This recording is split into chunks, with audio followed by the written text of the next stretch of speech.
அதாவது என்ன அப்படின்னு பார்த்தீங்கன்னா, நம்ம தமிழ்நாட்டிலே ஒரு தமிழர்களுக்கான ஒரு திரைப்படத்த திரையரங்குல ரிலீஸ் பண்ண முடியாத அவலநிலை ஏற்பட்டிருக்குங்க.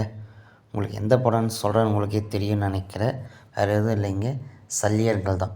அதாவது இந்த படத்தில பார்த்தீங்கன்னா, ஒரு ஈழத்தமிழுக்கு நடந்த கொடுமைகள், அது மட்டும் இல்லாம அவிங்க என்ன கஷ்டத்தெல்லாம் அனுபவிச்சாங்க. ஸோ இது எல்லாமே பார்த்தீங்கன்னா, இந்த படத்தில குடுத்துருப்பாங்க.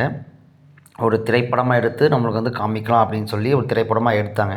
ஆனால் இந்த ஒரு திரைப்படத்த திரையரங்குல வரக்கூடாத அளவுக்கு இப்போ இருக்க திராவிட கட்சி என்ன பண்ண பிளான் பண்ணி சரியான தியேட்டர்ஸ் குடுக்காத நிலையில இவங்க என்ன பண்ணிட்டாங்கன்னா, ஓடிடில ரிலீஸ் பண்ண ஆரம்பிச்சுட்டாங்க இந்த படத்த எல்லாமே.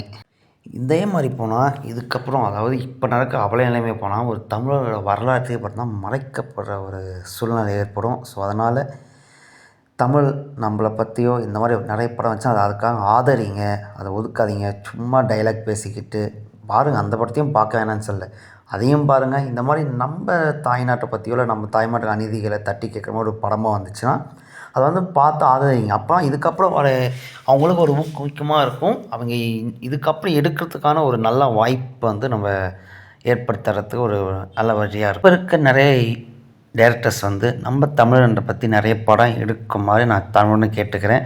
அதாவது நம்ம தமிழ்நாட்டில் மட்டும்தான் தியேட்டர் ரிலீஸ் ஆகலை. ஏன்னா தியேட்டர் ரிலீஸ் ஆகலை, சரியான தியேட்டர் கிடைக்கல. அதனால் ஓடிடி ரிலீஸ் ஆகி நல்லா போயிட்டுருக்கு. ஆனால் நம்ம தமிழ்நாட்டை தவிர்த்து மற்ற எல்லா இடத்துலையுமே அதை வெளிநாட்டில் நல்லாவே இந்த திரைப்படம் ஓடிட்டுருக்கு. நான் தாய்நாட்டை விட்டு மற்ற நாட்டில் போயிட்டு வாழ்கிறவன் மானத்தோடு வாழ்ந்து படத்தை பார்க்குறான். ஆனால் சொந்த தாய்நாட்டிலே இருக்க நம்ம மண்டியிட்டு அடிமைத்தனமாக வாழ்ந்துட்டுருக்கோம். என்ன நிலமையும் எப்போ தான் மாறுபாரும்.